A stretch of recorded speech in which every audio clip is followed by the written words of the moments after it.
Captain Lee Taman stood at the back of the massive council chamber, his hands clasped behind his back as he watched the debate unfold.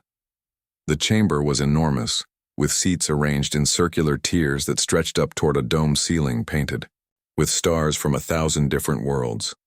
Representatives from dozens of species filled the seats, their voices creating a constant buzz of translated speech through the universal communicators. At the center of the chamber, Ambassador Kim Hyun-woo stood at a simple podium.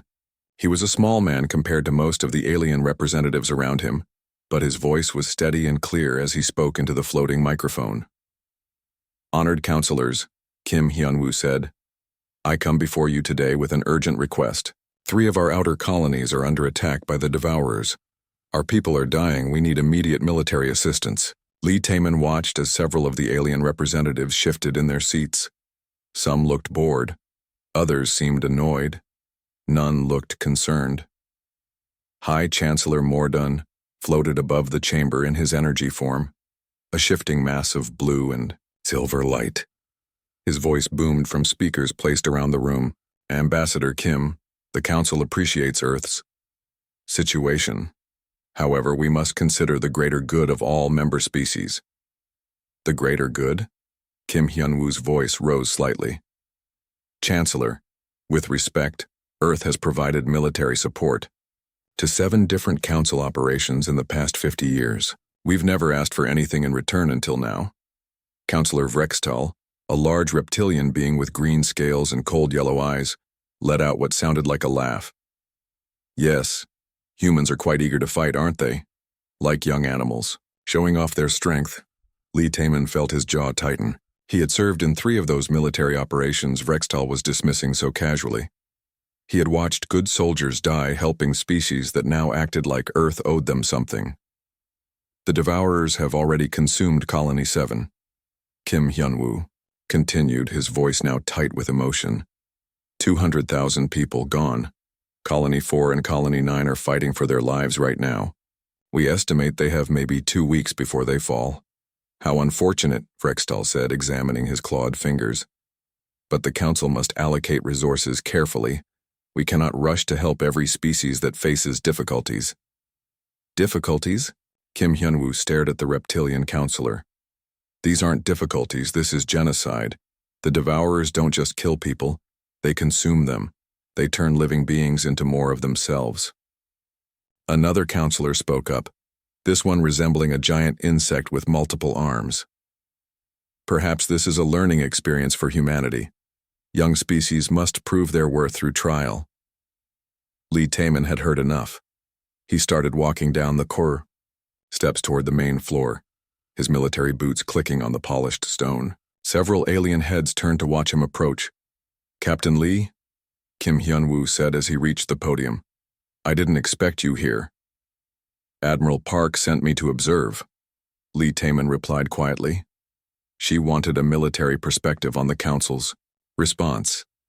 High Chancellor Mordun's energy form pulsed brighter. "Captain, your presence here is unusual. This is a diplomatic session." Lee Taman looked up at the floating energy being. "Chancellor, with respect, when my people are dying, diplomacy and military action become the same thing." "How very human," Vrextal said with obvious disdain. "Always ready to resort to violence." "Actually," Lee Taman said, turning to face the reptilian counselor, "we're ready to ask for help. But it seems like the Council has other priorities." The chamber fell silent for a moment. Lee Taman could feel the weight of dozens of alien stares. Some were curious. Others were hostile. A few seemed almost afraid. "The Council has reviewed Earth's request," Mordun announced finally. "After careful consideration, we have decided that immediate military intervention is not warranted at this time." Kim Hyun-woo's face went pale. "Not warranted? Chancellor, we're talking about genocide. We're talking about resource allocation," Vrextal interjected. "The Council cannot risk valuable ships and personnel for every colonial dispute." "This isn't a colonial dispute," Lee Taman said, his voice growing harder. "The Devourers aren't political enemies, they're a plague. They consume everything in their path." Another counselor, this one resembling a tall, thin bird, spoke up. Perhaps if humanity had developed stronger defenses instead of relying on the council, we've contributed more military personnel and equipment to council operations than any 3 other species combined. Kim Hyun-woo said, "Our request isn't unreasonable." "Your request is denied," Morden said firmly. "The matter is closed." Lee Taman felt something cold settle in his stomach.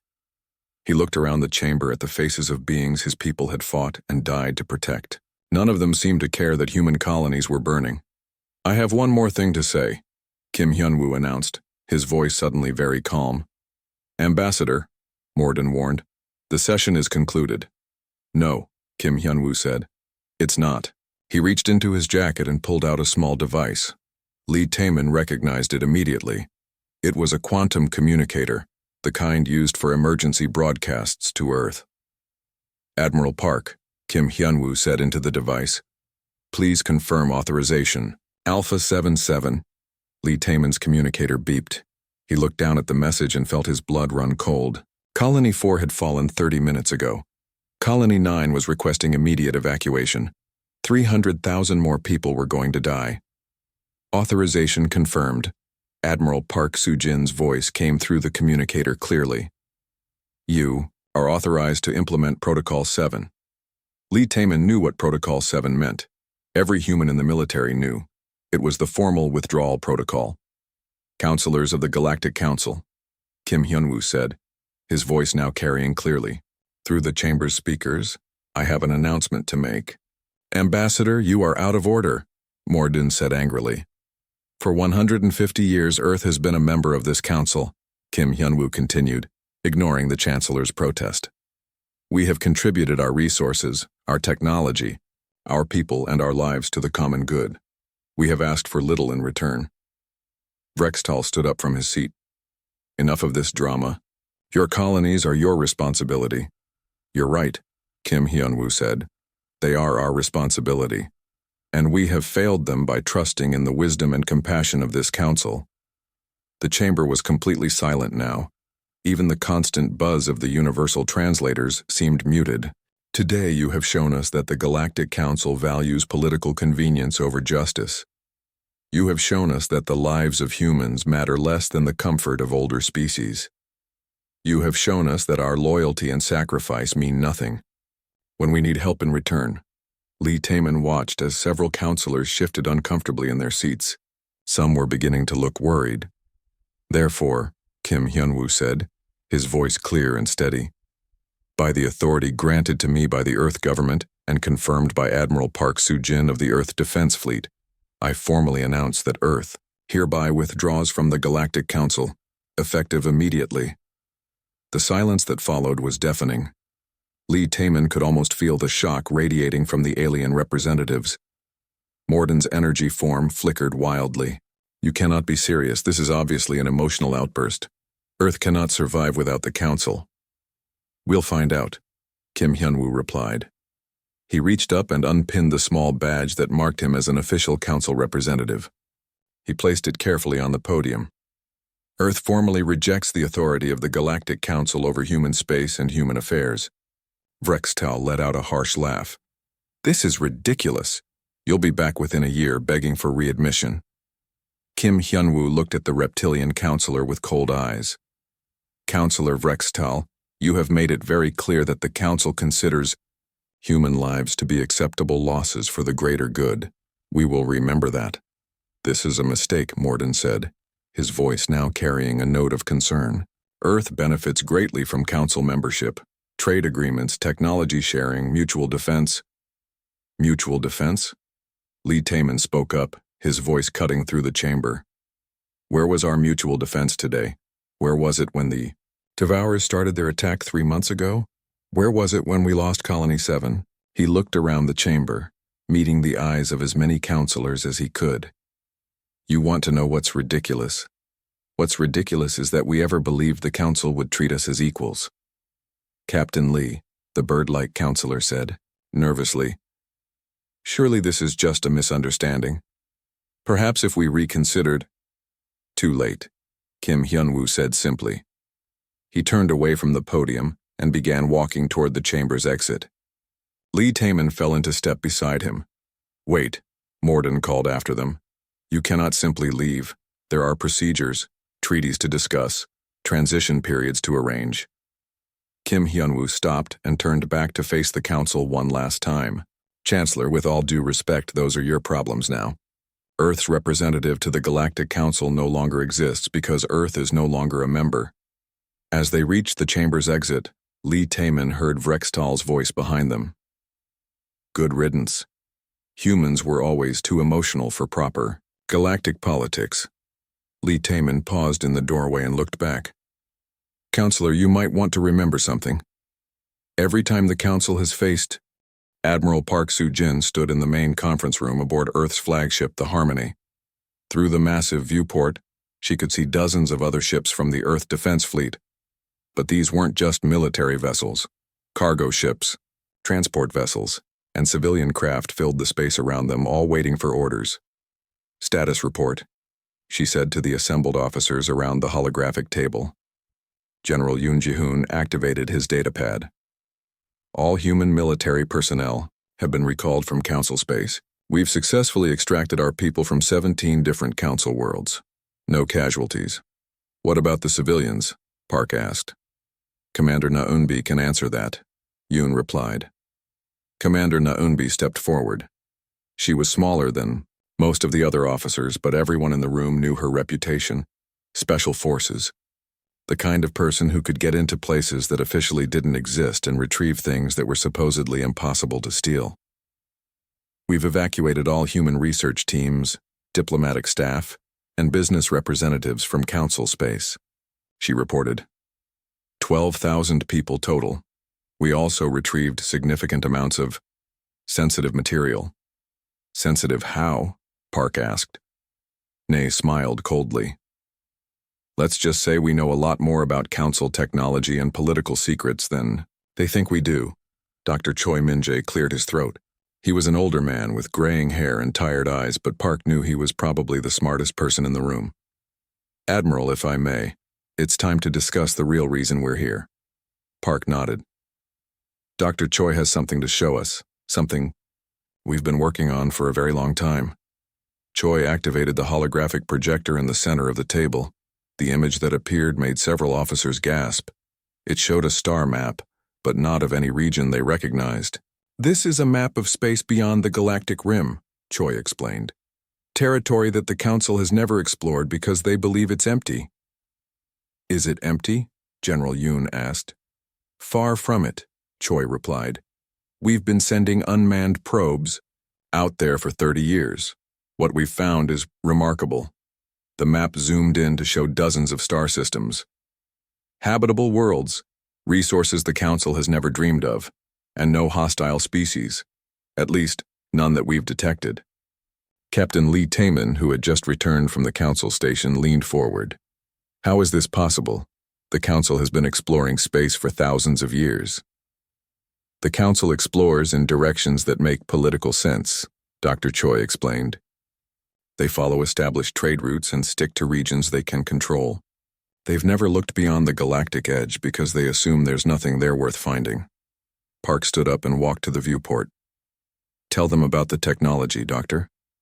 Choi's expression became excited. "This is the real secret. For the past century, humans have been developing technologies that we've never shared with the Council. Technologies that we've kept hidden." A new hologram appeared, showing technical diagrams that were incredibly complex. Quantum tunnel drives that can cross intergalactic distances in weeks instead of years. Self-replicating manufacturing systems that can build entire fleets from raw materials. Automated defense networks that can protect entire star systems without human intervention. "Why hide this from the Council?" Commander Na asked. "Because they would have taken it," General Yoon said grimly. "Just like they've taken everything else from younger species." Park turned back to the group. "Dr. Choi, show them the communications logs." New data appeared on the hologram. Thousands of intercepted messages between Council species. As the officers read through them, their expressions grew darker. "They've been stealing our technology for decades," Captain Lee said, his voice tight with anger. "More than that. Na replied, reading through the files. They've been deliberately limiting our access to certain technologies to keep us dependent on them. Dr. Choi nodded. Every time humanity developed something revolutionary, the Council would either claim it was based on their existing knowledge or classify it as too dangerous for general use. Then they would quietly implement it in their own systems. The medical scanners we developed for detecting devourer infections? General Yoon read from one of the files. The Council has been using them for 5 years without crediting us. The quantum communication networks that allow instant messaging across galactic distances? Captain Lee added. Apparently those are based on ancient Council technology that they just happened to remember after we invented them. Park felt her anger building, but she kept her voice steady. This is why we're implementing the Exodus Protocol. Not just because the Council abandoned us, but because we've discovered that they've been using us all along. What exactly is the Exodus Protocol? Na asked. General Yoon pulled up another hologram. Complete withdrawal of all human presence from Council space. But it's more than just leaving. We're taking everything with us. The display showed a complex timeline. Phase 1. Extract all human personnel and sensitive materials. Complete. Phase 2. Disable all human-built infrastructure in Council space. In progress. Phase 3. Relocate to prepared positions beyond the galactic rim. Ready to begin. Disable. The infrastructure? Captain Lee looked confused. Dr. Choi smiled grimly. Captain, humans have been building and maintaining galactic infrastructure for over a century. Communication networks, medical systems, manufacturing facilities, defensive installations. Most Council species don't even realize how much of their technology depends on human innovation. We're not just leaving, Park explained. We're shutting down everything that relies on human knowledge and taking it with us. Is that legal? Na asked. We're no longer bound by Council law, General, Yoon replied. Besides, most of these systems were built with human resources and human labor. We're simply reclaiming our property. Park activated her personal communicator. All ships, this is Admiral Park. Begin Phase 2 immediately. Initiate shutdown of all human-maintained systems in Council space. Across the fleet, engineers and technicians began implementing shutdown codes that had been built into human technology decades earlier. Communication relays began failing. Medical systems started displaying error messages. Manufacturing facilities ground to a halt. How long before the Council realizes what's happening? Captain Lee asked. They probably won't understand the scope of it for weeks, Dr. Choi replied. They'll assume these are normal technical failures at first. By the time they realize it's systematic, we'll be long gone. Commander Na was studying the star charts of their destination. What about the colonies that are still under attack? Colony 9 is still fighting the Devourers. Park's expression became grim. Colony 9 is being evacuated as we speak. The last transport should clear the system in 6 hours. We're abandoning the colony? Captain Lee asked. We're saving the people, Park corrected. The Council made it clear that human lives don't matter to them. Fine. We'll take care of our own. General Yoon pulled up tactical displays. The Devourers will probably consume the empty colony within days, but that's not our problem anymore. It will become the Council's problem, Na observed. The Devourers don't stop once they start feeding. They'll spread into Council space. Again, not our problem, Park said firmly. The Council had the opportunity to stop the Devourers when we asked for help. They chose politics over action. Now they can deal with the consequences. Dr. Choi activated another display. Admiral, there's something else you should know. Our long-range sensors are detecting increased Devourer activity across 7 different sectors. The attack on our colonies wasn't an isolated incident. It was the beginning of a much larger offensive. The room fell silent as the implications sank in.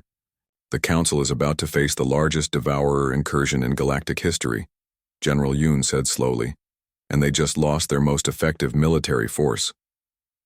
Should we warn them? Captain Lee asked. Park looked at him with cold eyes. Captain, 6 hours ago the Council told us that human colonies were acceptable losses. They made it clear that they don't value our input or our lives. Why should we concern ourselves with their problems? Because people will die, Lee replied. People are already dying, Na said quietly. Our people the council decided weren't worth saving. Park walked back to the viewport and looked out at the fleet. Ladies and gentlemen, for the first time in over a century, humanity is going to focus entirely on human interests. We're going to build something new in unexplored space. We're going to advance our technology without artificial limitations. We're going to create a civilization that values cooperation over hierarchy. She turned back to the group. The council had their chance to be our partners. They chose to be our masters instead. Now they can discover what the galaxy looks like, without human support. Dr. Choi was still reading through the intercepted council communications. Admiral, you should see this. High Chancellor Morden sent a message to all council species 3 hours ago.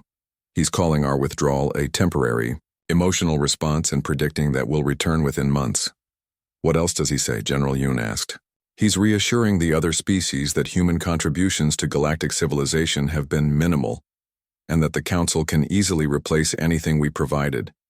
The room was quiet for a moment. Then Commander Na started laughing.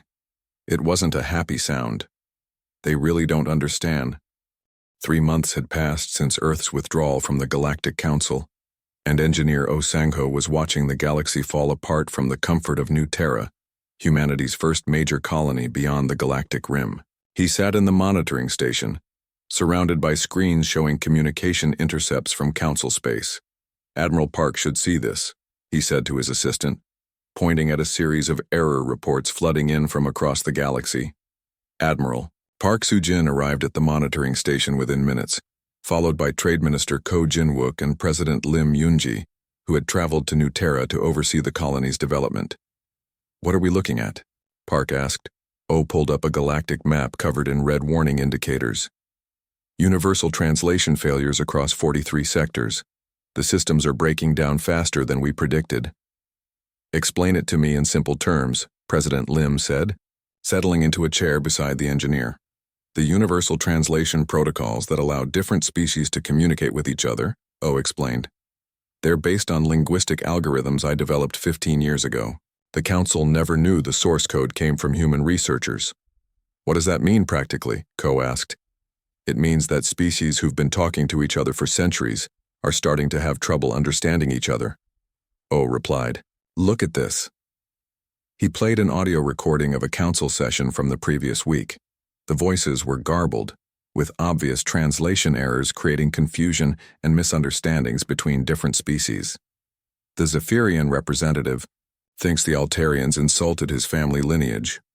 Oh continued. But the Altarian was actually trying to complement their military efficiency. The translation system converted honored warriors into something that roughly means primitive fighters. Park studied the communication logs. How widespread is this problem? It's getting worse every day.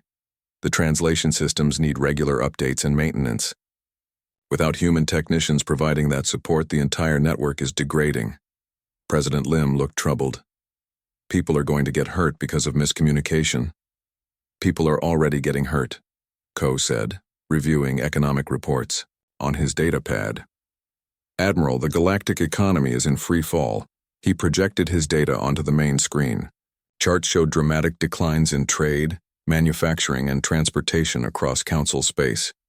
Human businesses handled approximately 60% of interspecies trade, Ko explained. Not because we controlled it, but because we were the only ones who could effectively coordinate between so many different species with different economic systems. What's happening now? Park asked. Chaos, Ko replied bluntly. The hegemony species prefer long-term contracts with detailed specifications. The wanderer species prefer flexible agreements that can change based on circumstances. Without human traders to bridge those differences, they can't do business with each other. Oh pulled up another set of data. It's not just trade. Manufacturing is collapsing too. Humans designed and maintained the production facilities for 70% of advanced galactic technology. They can't just hire new engineers, President Lim asked. They're trying, Oh replied. But our manufacturing processes use techniques that we never shared with other species. The Council always assumed they understood our methods, but they were wrong. Park was reading through intelligence reports from Commander Nayunbi, who had left monitoring systems throughout Council space before the human withdrawal. What about the military situation? O's expression became grim. That's the worst part. The Devourers have expanded their territory by 400% since we left.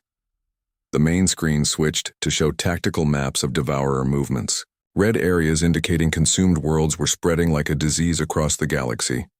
Without human strategic advisors and logistical support, the Council's military responses have been inadequate, O continued. They've lost 17 major battles in the past 2 months. How many casualties? President Lim asked quietly.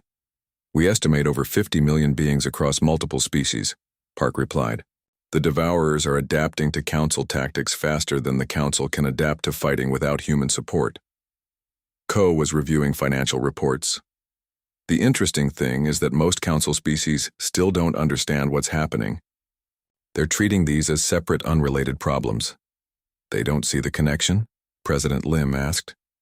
High Chancellor Mordun issued a statement last week claiming that the current difficulties are due to temporary technical issues and cyclical economic fluctuation, Ko read from his datapad. He specifically said that Earth's departure has had minimal impact on galactic civilization. O laughed bitterly. Minimal impact. Medical facilities across 17 sectors can't process emergency cases because their diagnostic equipment depends on human-designed software. But that's apparently minimal. What about requests for help? Park asked. Has anyone tried to contact us? Officially? No, O replied. The Council is maintaining the position that they don't need human assistance. Unofficially, we've intercepted dozens of messages from individual species trying to reach us. He played several audio recordings. The desperation in the alien voices was obvious even through the failing translation systems. The Altarians are offering tribute in exchange for medical assistance, O summarized. The Zephyrians want to hire human engineers to restore their manufacturing capabilities. The hegemony is requesting military advisors to help fight the Devourers. How are we responding? President Lim asked. We're not, Park said firmly. Every message is being archived but not answered. President Lim looked uncomfortable. Admiral, I understand the principle, but if we could help save lives— Madam President, Park interrupted gently. 3 months ago, hundreds of thousands of humans were dying while the Council debated politics. They told us that our people were acceptable losses. They made it clear that human lives didn't matter to them. She gestured toward the screen showing the spreading chaos in Council space. This is the natural consequence of their choices. They wanted to handle galactic affairs without human input. Now they're getting that opportunity. Ko was still reading through economic data. There's something else you should know. Several Council species are starting to blame each other for the current crisis. How so? O asked. The Altarians are claiming that the Zephyrians deliberately caused the communication failures to gain trade advantages. The hegemony is accusing the Wanderers of sabotaging manufacturing facilities. The Wanderers think the hegemony is hoarding medical supplies. They're turning on each other, Park observed. Without humans to coordinate between them, they're reverting to old patterns of suspicion and competition, Ko explained. For over a century, human diplomats and traders have been the neutral parties that allowed different species to work together despite their natural distrust. O pulled up historical data. It's worse than that. We're seeing the revival of territorial disputes that were settled decades ago. The Altarians and Zephyrians are arguing over mining rights in the neutral zone. The hegemony is claiming that several Wanderer colonies are actually in their territory. Without the Council's unified structure holding them together, they're fragmenting, President Lim said, understanding the implications. The Council structure was never as unified as it appeared, Park corrected. It was held together by human mediation, human logistics, and human solutions to interspecies problems. Remove the humans, and the underlying tensions resurface. Commander, Nayunbi's voice came through the communication system. Admiral, I'm receiving urgent reports from our monitoring stations. You need to see this immediately. A new display appeared, showing tactical information from the front lines of the Devourer conflict. The news was worse than anyone had expected. The worry Council's Third Fleet engaged a devourer swarm in the Kepler sector, Na reported. Without human tactical coordination, they used outdated formation strategies. The entire fleet was consumed. The room fell silent as the implications sank in. How many ships? Park asked. 230 vessels, approximately 50,000 crew members. O stared at the tactical display. That's the largest single military loss in Council history. It gets worse, Na continued. The Devourers consumed not just the biological crew members, but also the ship's computer systems.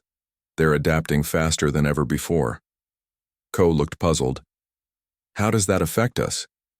Human-designed security protocols were the only thing preventing the Devourers from accessing captured technology, O explained.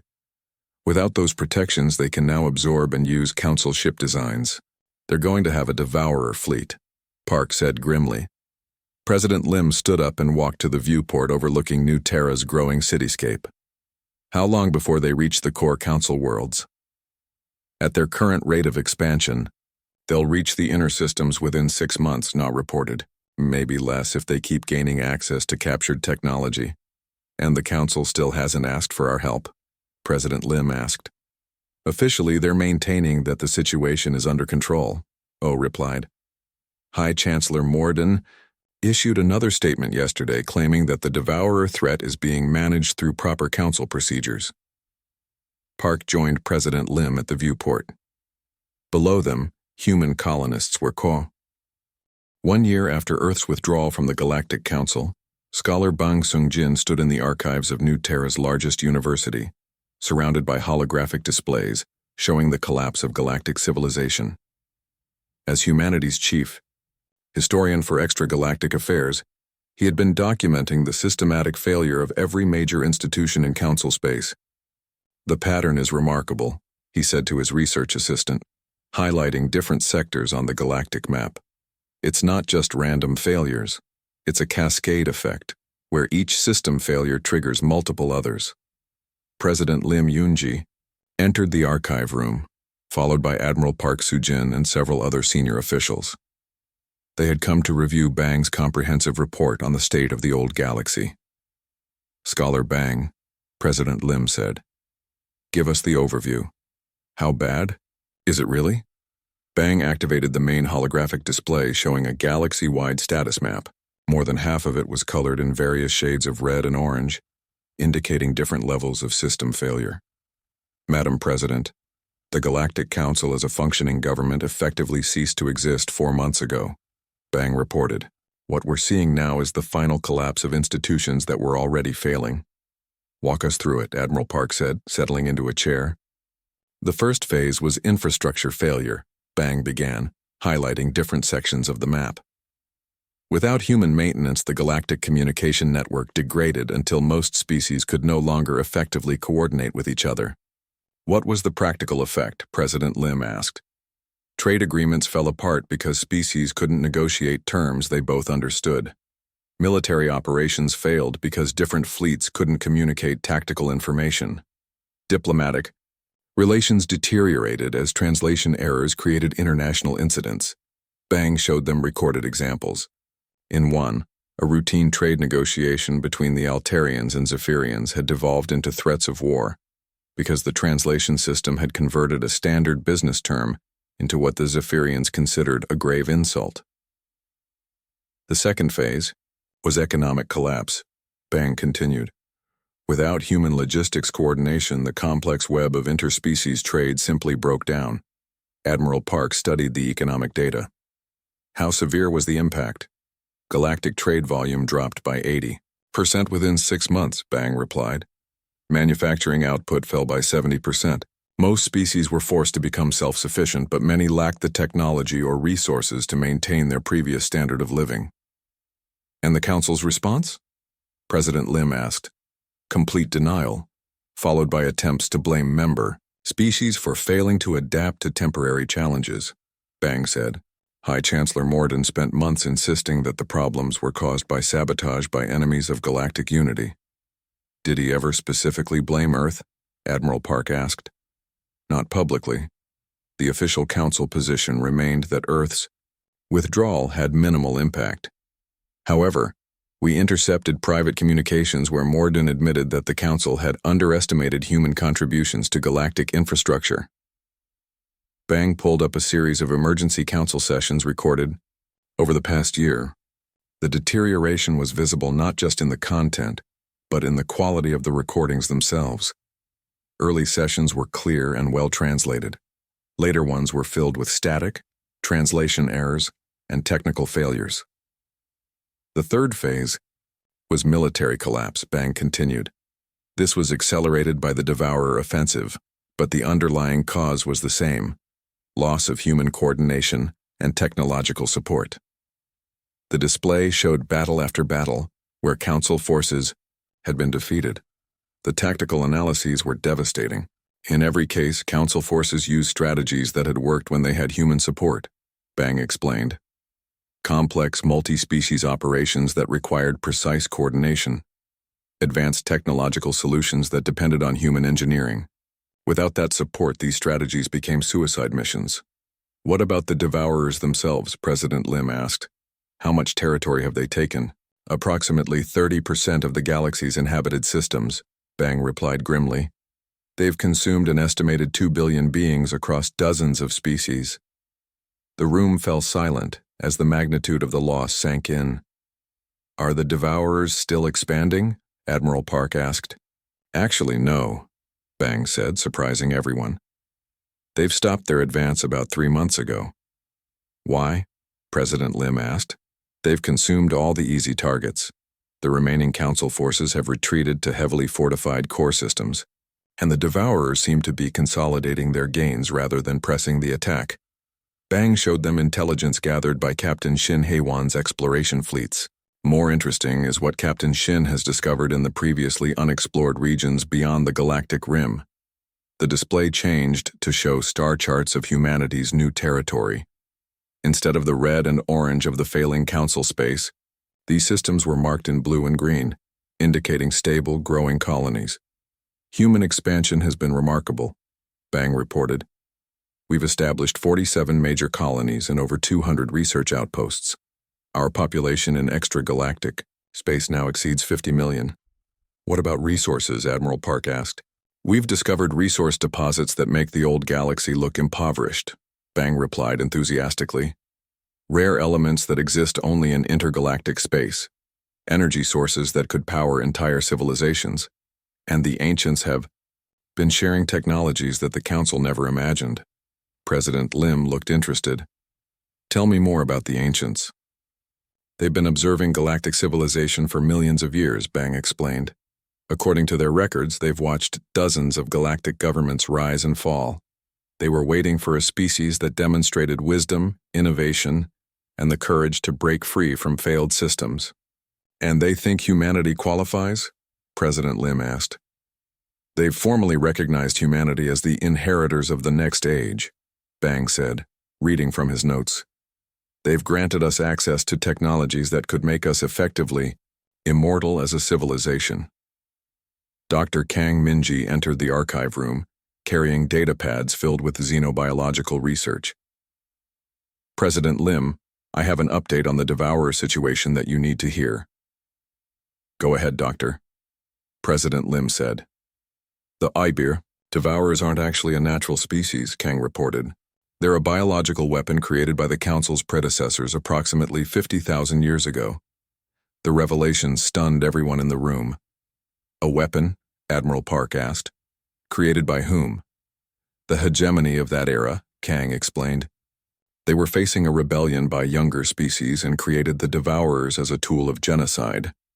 The plan was to use them to consume rebellious worlds, then shut them down with a genetic kill switch. What went wrong? Scholar Bang asked. The Devourers evolved beyond their original programming, Kang continued. They consumed their creators, along with their intended targets.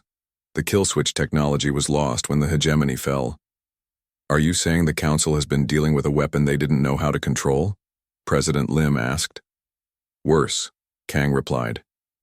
According to the ancient records, the current Council leadership knew about the Devourers' true origin.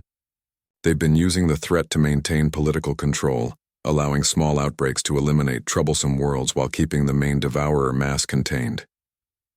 Admiral Park's expression darkened. They've been using genocide as a political tool? It appears so, Kang confirmed.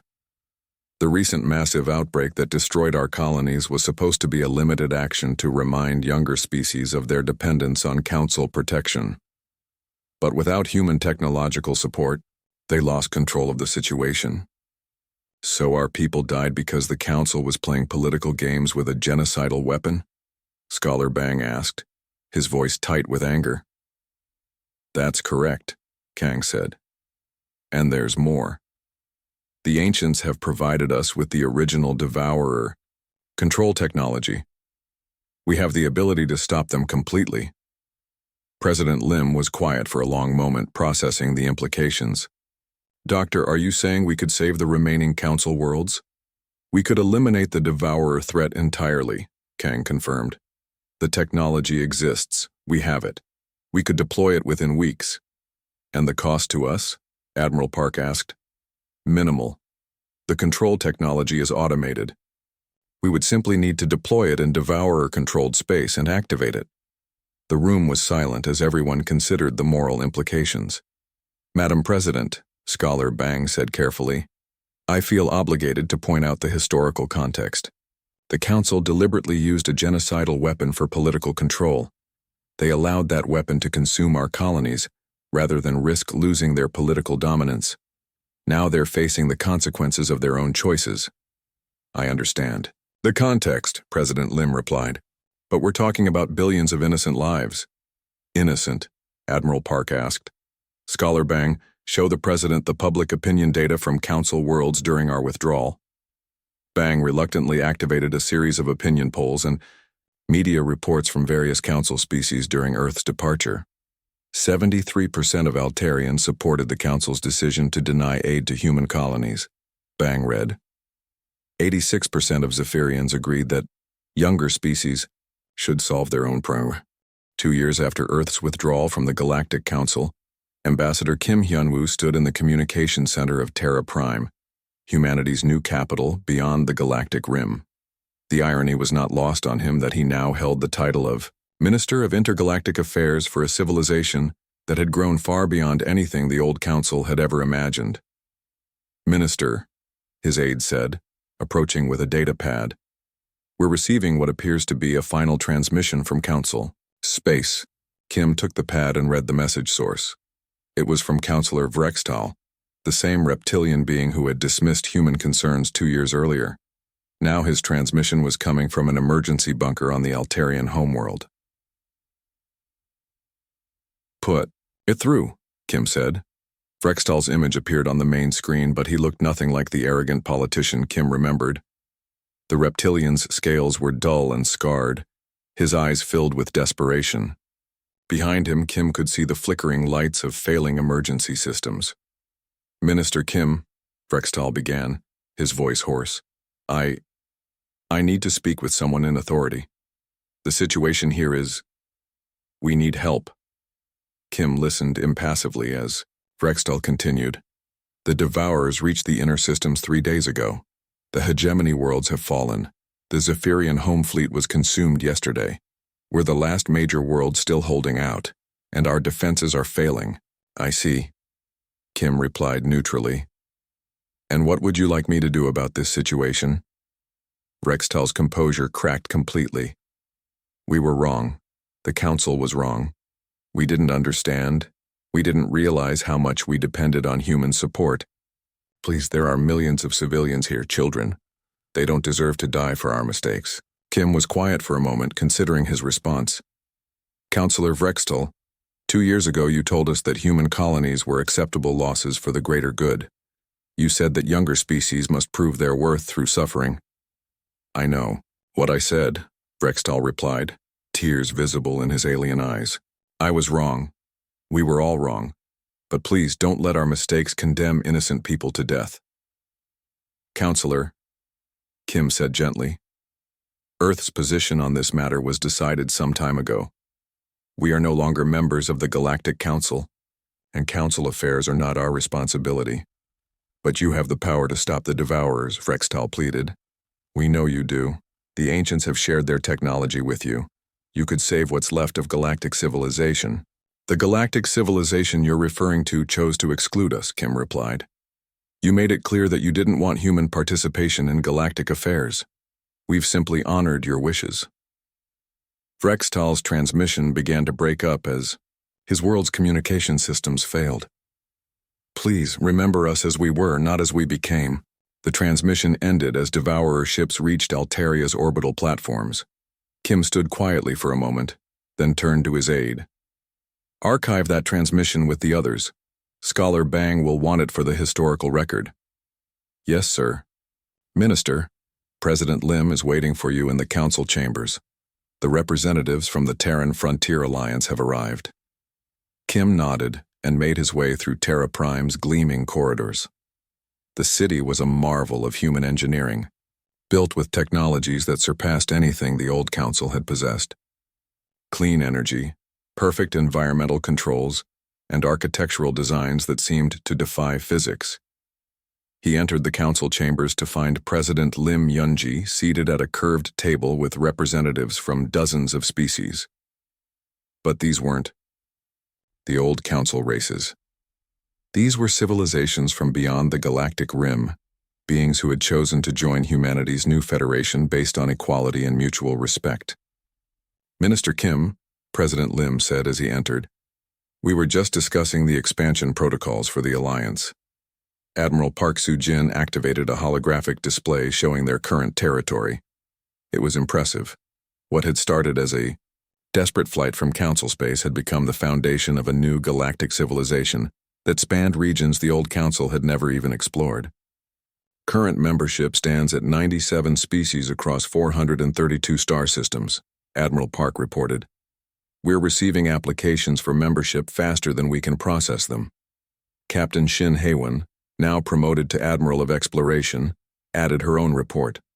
We've made contact with the Far Wanderers, a coalition of ancient nomadic species that have been traveling intergalactic space for millions of years. They're interested in establishing permanent bases in our territory. What do they offer in return? President Lim asked.